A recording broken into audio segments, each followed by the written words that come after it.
살아나와서도 하나님께 영광을 돌립니다. 그런데 지금 나라가 이렇게 튼튼해지고 안정되고 부유해지고 강건해지니까 하나님을 의지하는 게 아니라 인간적인 걸 의지하는 거예요. 우리나라가요, 언제 신앙생활을 잘했습니까? 1970년대 80년대 막 어렵고 힘들어질 때 얼마나 열심히 하나님을 믿고 의지합니까? 그러더니 지금 살만해지니까 오히려 신앙생활을 더 잘 안 합니다. 옛날에 주 6일 근무제, 그때는 토요일을 뭐라 그랬어요? 반공일이라 그랬어요. 그래서 토요일 날은 나가서 오전 근무만 합니다. 토요일 날 오전 근무만 하면 토요일 되면 사람이 행복해요. 그런데 교회는 그때 금요일 날 뭐 했습니까? 찬양 기도를 했어요. 내일 나가서 일해야 되는데도 그래 내일은 오전 근무만 하면 되니까, 그리고 금요일날 찬양 기도를 했다니까요. 금요일날 찬양 기도하고 토요일날 나가서 오전 근무하고 하나님 은혜 감사합니다 그러고 주일날 예배를 드렸어요. 토요일 저녁에는 청년부 예배 드리고요. 그런데 주 5일 근무자가 돼서 토요일날 완전히 노르니까 금요 찬양 기도가 없어져 버렸어요. 그래서 금요 찬야가 없어지고 심야 기도하더니 저녁 기도. 심지어 어느 교회는요, 금요일 저녁 7시에 주일 일부 예배를 드려요. 왜? 아주 편리하게 그냥 금요일 저녁에 예배 드리고 그냥 주일까지 확 놀러가서 그냥 편안하게 놀고 먹는 거죠. 그리고 또 하나 나타나는 현상이 뭐냐면 관광지의 교회가 성행하기 시작했어요. 왜? 자, 놀러는 왔는데 마음이 한쪽이 찔리기는 해. 근데 예배당이 있으니까 가서 예배 한번 드리고 때우고 하루 마음껏 놀자. 주일은 빼놓고 왔으니까. 이런 식이 되는 거죠. 이런 부분에 대해서 인간적이 점점 발달하는 거죠. 신심이 점점 줄어드는 거예요. 여기에 하나님이 진노하십니다. 그래서 인구조사를 하게 하는 마음을 허락하는 거예요. 그런데 이 말의 의미는 왜 하나님이 시켰냐 이런 게 아니라, 부모가 자녀를 키워본 사람들의 마음이면 아실 거예요. 자식이 하다 말해서 말 안 들으면 뭐라 합니까 부모가? 네 마음대로 해 막 그러잖아요. 그 네 마음대로 해, 그 말은 뭐예요? 아버지 마음대로 하라 그랬어요? 나가서 마음대로 합니다. 이러라는 거예요? 어떻습니까? 이해가 되십니까? 이 말의 의미가? 너 그따위로 하려면 나가! 그러잖아요. 그 말은 무슨 말이에요? 나가라는 말이에요? 그러지 말라는 얘기죠? 어떻습니까? 우리 집사님은 자녀들에게 너 네 맘대로 해! 너 그러려면 나가! 이런 말씀 해보신 적 있어요? 없어요?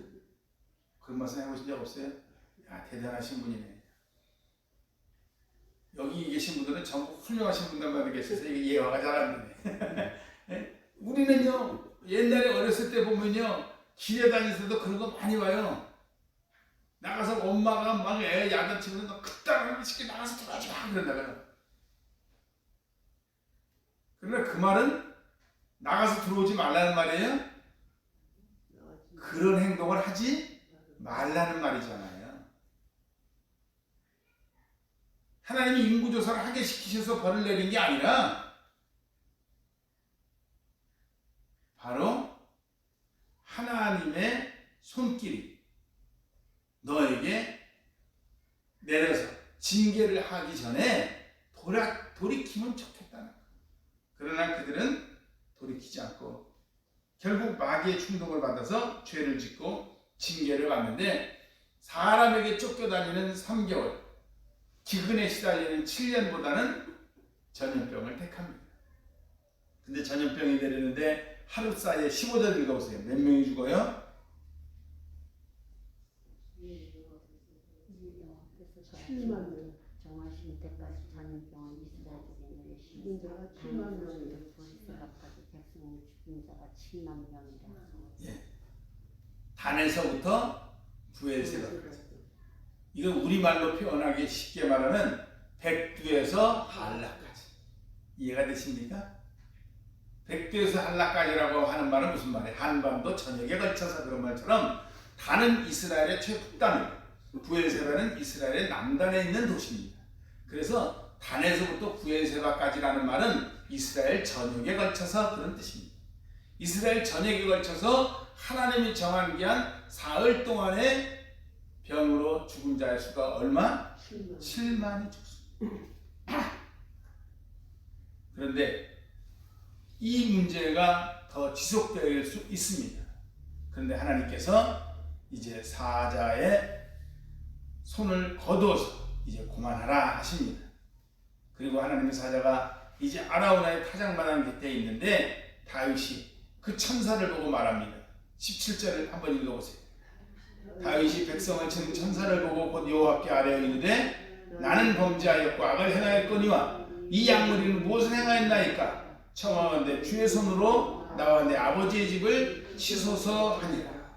그래서 해결되는 첫 번째 문제는 뭐냐면 이 문제의 원인이 나에게 있다라고 합니다. 여러분 대부분의 독재 국가나 어느 통치 국가에서 통치자가 내 죄라고 고백하는 통치자를 내가 본 적이 없어요. 잘한 건 내가 했어. 근데 잘못한 건 백성의 죄고 밑에 책임자 잘못이에요. 저 김정은이 보시오. 뭐가 잘못되면 잘못했다고 그 관계자를 다 추청해버리잖아요. 엄격히 말하면 그 명령을 내린 놈이 전대예요. 네? 뭐가 잘못됐다 그러면 밑에 사람이 다 잘못된 거야. 여러분 우리도 인간적으로 똑같습니다. 뭐가 잘못되면 누구 탓인가? 다른 사람에게 탓으로 돌립니다. 그것은 문제 해결의 출발점이 아니에요. 문제 해결의 출발점은 회개인데 회개라는 말은 뭐냐면 이 질병과 이 죽음의 이 전염병의 원인이 내 잘못입니다. 내는 잘못했지만 이 백성 양떼가 무슨 잘못했습니까? 차라리 나와 내 집을 치십시오. 하나님께 그러는 거죠. 민심이 왜 돌아갔습니까? 이 코로나19 초기 방역을 제가 소홀히 한 제 잘못입니다. 용서해 주십시오. 그러나 이제 어떻게 하겠습니까? 이렇게 이 지경이 왔으니 이제부터라도 방역에 최선을 다하고 해결되는데 최선을 다하면 좋지 않겠습니까? 이렇게 말해야지. 나는 방역을 잘못한 거 없는데 일부 들어오는 잘못한 것들이 잘못 들어와서 잘못된 거고, 그러다가 조금 잘나면 우리가 방역을 잘하고 우리가 백신 계획을 잘하고 우리가 잘해서 된 건데 또 일부 잘못하는 것들 때문에 문제가 생긴다고 자꾸 이렇게 하니까 민심은 갈라지고 점점 일이 어려워지고 하나님이 진노를 안 푸시는 거예요. 그래서 첫 번째는 내 잘못을 고 김종수 목사님은 자기 가슴을 치는 어머니에게서 회개를 배웠어요.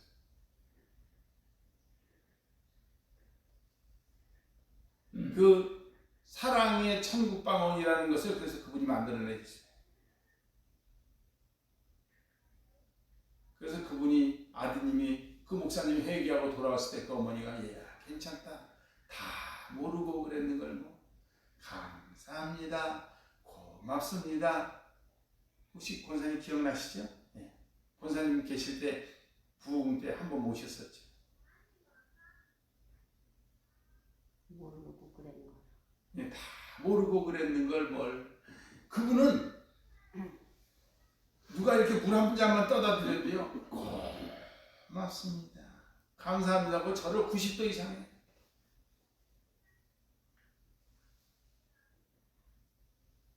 내 가슴을 쓸어 안으면서. 그런데 그분이 목사님의 아들이었거든요. 그분이 그 윤동주 시인과 동기동창이었거든요. 그런데 자기 아버지가 일찍 목회하다가 가서 엄마가 사택에서도 쫓겨나고 가난하게 사니까 이 상처를 받은 거예요. 그래서 신앙생활 엄마한테 술상박으라고 술상시키고. 여러분 목사 아들놈이 목사 사모인 엄마한테 술상박으라고 그러면 그게 말이 됩니까? 술 받아오라. 그러니까 그게 말이 되냐고요. 그러니까 이 어머니가 안 해줄 수 막 집을 다 부시고 난리치니까 안 사다 줄 수는 없는데 여러분 우리 사람이 여기서 아들놈이 술 사오라고 해서 술을 사올 수밖에 없는데 데우스포 가서 사올 수 있겠어요? 그 동네 구멍가게를 못 가고 멀리 가서 이 사모님인지 몰라보는 가게 가서 사가지고 몰래 숨겨서 와서 술상을 차려주고 그러면서 기도합니다. 그 복사골 피는 그 먹골 거기서 회개하고 돌아와서 거기서 교회를 세워서 교회 이름을 영색교회라고 했어요. 그 아드님이 이어받아서 그게 그 목사님이 목사님 되시고 아드님이 목사가 되고 그 과정에서는 바로 어머니가 그래 네가 그런 거 내 탓이다라고 하는 내 가슴을 치는 기도가 있었거든요. 오늘도 모든 문제의 핵심은 나에게서부터 출발해요. 다윗의 고백처럼 나를 때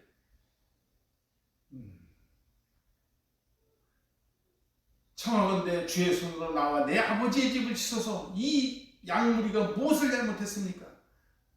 나는 범죄하였고 악을 행하였거니 내가 잘못했습니다. 한 다윗의 고백입니다. 내가 뭘 잘못했습니까? 하나님이 시키시는 대로 했는데 이게 아니라 내 잘못이에요. 오늘도 우리에 있는 모든 문제의 중심에 내가 있다라는 생각을 잊지 마시기 바랍니다. 이게 중요해요. 두 번째로는 자 이제 선지자가 말하는데 아라우나의 타작마당에 가서 하나님께 단을 쌓아라. 그래서 그 여부스 사람 아라우나의 집으로 가니까 신하들하고 하니까 아라우나가 깜짝 놀란 거예요. 임금님이 신하들하고 고관대작들하고 쭉 자기네 집에 오니까 어쩐 일이십니까? 아 니네 집 마당에서 하나님께 예배를 드리려고 한다.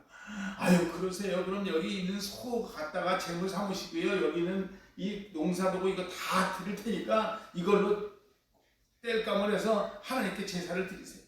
제 거 다 임금님 마음대로 쓰셔도 됩니다. 사용만 해주셔도 그게 영광입니다. 그런데 다윗이 뭐라 그래요?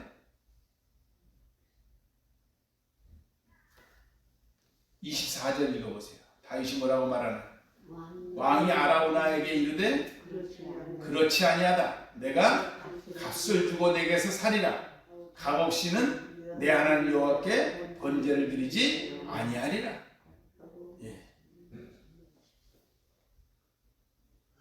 여러분 할 수만 있으면 정당한 대가를 치르려고 하는 그 전에 다윗이 다닐 때 얻어먹기도 했습니다. 그러나 자기가 할 수만 있으면 정당한 대가를 치르려고 하는 두 번째 단계는 바로 이겁니다. 대가를 지불하는.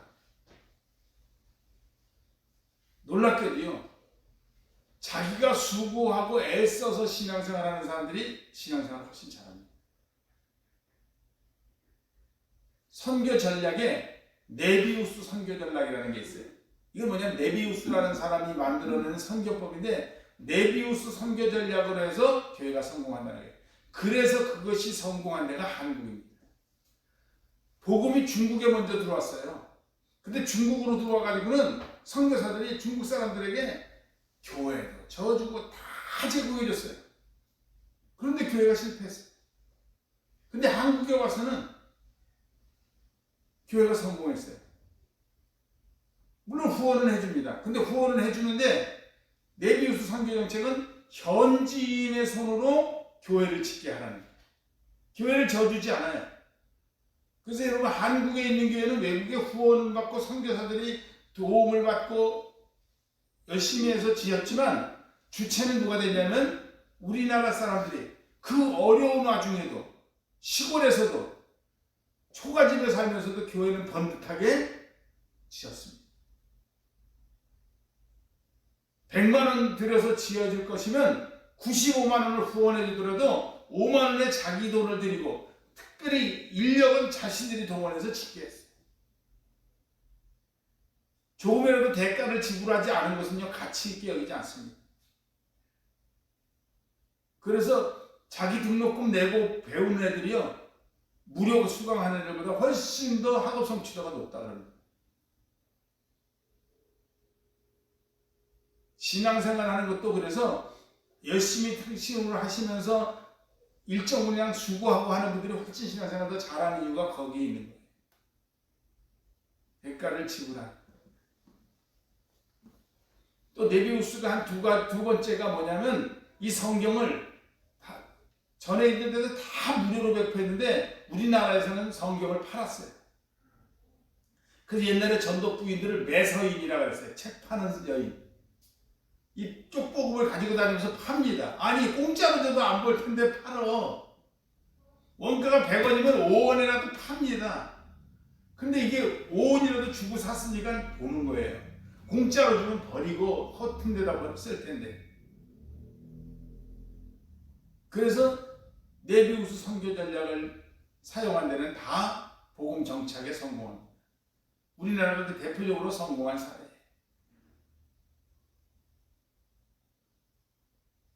아브라함도 자기 아내 사라의 무덤을 만들 때도 정당한 대가를 지불하고 사잖아요. 우선은 그냥 하니까 쓰지만 나중에 어떻게 될지 몰라요. 한국 교회가 분쟁에 휘말리게 된 게 이 기증한 것 때문에 분쟁에 휘말리는 경우가 많았습니다. 부모님은 믿음이 좋으셔갖고 교회 짓는데 헌납을 했어요. 그런데 증여를 하면서 이걸 서류를 안 해놓고 그냥 교회에서 지세요. 우리 건 하나님의 것이지. 그리고 다 내놨어요. 교회를 다 짓게 했어요. 한 30년 세월이 흘렀어요. 그 아버지 장로님은 돌아가셨어요. 아들이 나중에 보니까 저기 등기가 우리 집으로 돼 있네? 자기네 상속이 돼 있네? 교회에 가서 이거 내 땅이다 해라 이렇게.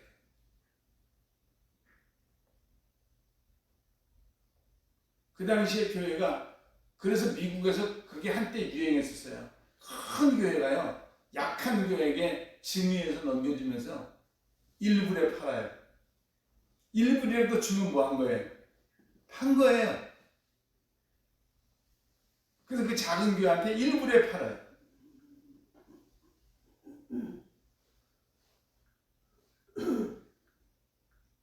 약하지만 정당한 대가를 지불하려고 하는 마음. 여러분 우리가 남의 도움을 안 받고 살 수는 없습니다. 그리고 다른 사람의 도움도 잘 받을 줄 아는 사람이 돼야 돼요. 어떤 사람은 누가 도움을 나는 그런 도움 안 받고 나는 안 받는다 하지만 도움 안 받고 사는 사람이 세상에 어디 있습니까? 정당한 도움을 받아야 되지만 누가 나 좀 안 도와주나 이러면서 사는 거는 그리고 누가 공짜로 안 주나 이런 거 바라보면 안 좋은 거예요. 나는 우리나라 정책에 좀 마음에 덜 드는 부분이 그런 겁니다. 아니 탄천에다가는 그렇게 써붙여놓고 물고기에게 먹이를 주지 마세요. 면역력과 생존력이 떨어집니다. 아니 물고기도 먹이를 주면 면역력과 생존력이 떨어지는데 이 땅의 젊은이들에게 너무 공짜로 뭘 주면 이 아이들의 속에서 성장되고 생성돼야 될 면역력과 생존력이 생성이 안 됩니다. 면역력과 생존력이 생성이 안 되면 세상에 나가서 어떻게 살겠어요? 우리나라 사람들이 면역력과 생존력이 뛰어나니까 중앙아시아 가서도 고려인 자리 잡고 사는 거 아닙니까? 미국에서도 가방만 하나 들고 내리면 코리아는 3년이면 자리 잡는다는 거 아닙니까? 아니 외국에 나가서도 그러는데 왜 우리나라에서 말 통하는 이 나라에서 자리 못 잡겠습니까? 아무리 불합리하고 어렵다고 한데 그 투집을 가지고 일어나려고 하는 그 생존력 그리고 어떤 고난이 다가와도 버텨내는 그 면역력 이런 것이 약화되는데 자꾸 누가 도와주다 보면 그래서 미국 LA 근처에 있는 큰 항구가 개발되면서 항구를 저 남쪽으로 옮겼더니 그 근처에 살던 일대 갈매기떼가 다 몰살했다는 거예요. 항구에서 있는 버려지는 물고기만 맨날 집어먹고 살다 보니까 물고기 잡는 법을 얘네가 잊어버린 거예요. 그러다가 어느 날 그 물고기가 없어지니까 죽는 거예요. 똑같은 갈매기인데 왜 그렇겠습니까? 생성되지 않은 생존력 때문에 그래요. 그런데 영적으로도 우리가 뭘 해결돼 나가는 두 번째 단계는 회개와 함께 정당한 대가를 지불하려는 자세. 저는 늘 말씀드리지만 인도의 어느 임금이 그랬다 그러지 않습니까? 신하들에게 이 백성을 훈육하고 살릴 수 있는 좋은 방법을 연구해 와라. 그랬더니 학자들이 연구해 왔는데 10년을 동안 연구해 왔는데 그냥 책을 한 차 싣고 왔더래. 이거 너무 많은데 이거 백성이 언제 보고 이게 되냐? 줄여와라. 그러니까 한 권으로 그걸 요약해서 왔대. 야, 이것도 백성들이 언제 다 보냐? 좀 더 줄여와라. 연구해오다가 줄여온 말 한마디. 세상에 공짜는 없다. 그 말 한마디가 모든 것의 킵니다. 그 군대 가면 군인의 길이라는 게 있어요. 지금은 있는지 모르겠는데 옛날에 저희 때는 군인의 길에서 7가지 수칙이 있습니다. 뭐 어쩌고 합니다. 근데 7가지 수칙 외에 군인의 길 8이 공짜는 없답니다. 세상에 뭐가 혜택이 오는 것 같으면은 반드시 그 대가를 치러야 되고 반드시 무슨 고난이 있었다 하면 거기에 대한 보상도 받게 돼 있다는 거예요.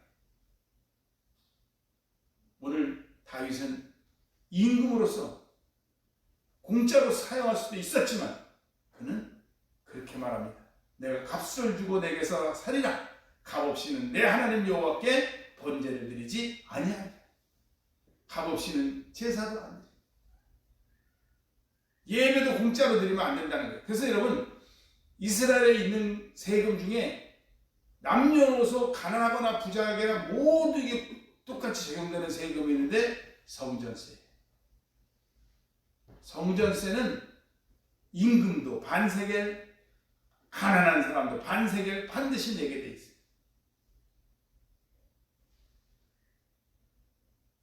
정당한 대가를 치른 그런 자세. 그것이 살리는 두 번째입니다. 그리고 세 번째는 뭐니 해도 그리고는 번제와 화목제, 제단을 쌓습니다. 예배에 승리하면 인생에 승리하게 돼 있습니다. 다윗은 고난의 시간에 쫓겨다닐 때도 제사를 드렸고 아브라함도 그 방랑의 생활을 하면서도 가는 곳마다 단을 쌓았다고 돼 있어요.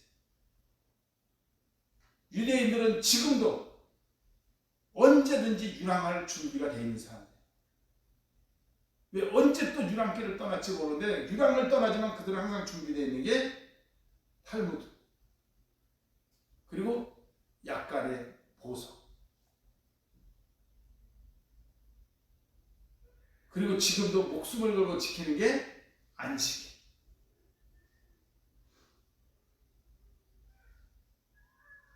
힘들고 어려울 때일수록 예배를 더 드려요. 형태는 바뀔지 몰라도 예배의 중심은 바뀌어서는 안 돼요. 상황에 따라서 폼은 바뀌지만 미닝은 바뀌면 안 된다는 거죠. 오늘도 우리 중심으로 하나님을 경배하는 우리가 되실 수 있길 바랍니다. 그리고 이 경배를 주님은 기도로 받아주십니다. 그래서 25절에 보니까 번제와 화목제를 드렸더니 이에 여호와께서 그 땅을 위한 기도를 들으십니다. 번제와 화목제를 드리고 나서 드리는 그 기도를 하나님이 받으십니다. 오늘 여러분 예배 드리면서도 기도하는 우리가 되실 수 있기를 바랍니다. 그래서 쉬지 말고 기도하라 하시지 않습니까? 항상 기뻐하면서 범사에 감사하면서 쉬지 않고 기도하는 기도의 백성 되시길 바랍니다. 그래서 존 낙스는 그렇게 말했습니다. 스코틀랜드의 종교개혁가입니다. 기도하는 한 사람이 기도하지 않는 한 민족보다 위대하다. 여러분 이 나라와 민족을 위해서 우리 깨어서 기도하는 우리가 되실 수 있길 바랍니다. 질병도 물러가야 되겠지만 민심도 회복되고 방역일선에서 수고하는 당국자나 일선의 의료기관 사람들이나 거기에 물자를 보급하는 모든 이들이나 백신을 개발하는 모든 사람들이나 거기를 후원하는 모든 사람들이나 그의 모든 경제활동을 하는 사람이나 경제활동을 잘하기 위해서 도와주는 물류 사람들이나 물류를 잘하고 그런 모든 것들을 잘하기 위해서 하는 오락하는 사람들이나 다 필요한 거예요. 여러분 2차 세계대전에도요 미군, 연합군이 전쟁에 승리할 수 있었던 핵심적인 원인을 꼽을 때 그 역사학자들이 꼽는 게 뭔지 아세요? 놀랍게도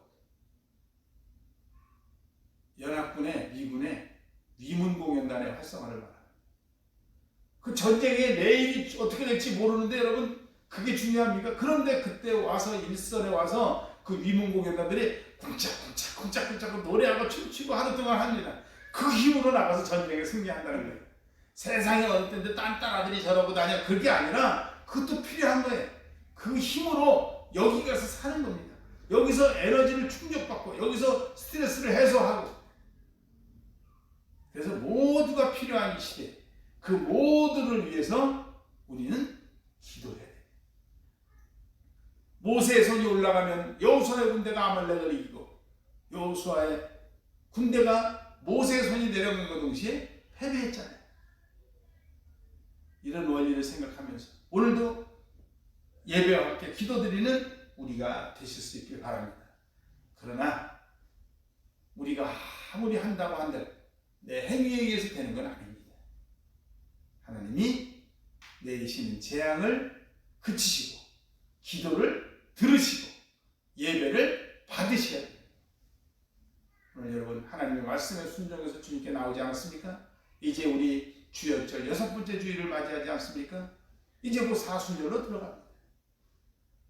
우리 주님 앞에 헌신하면서 주님 받아주시길 주님 앞에 예배드리면서 기도드리면서 받아주시길 그리고 사죄 은총을 허락하시기를 기도하시는 우리가 되실 수 있길 바랍니다.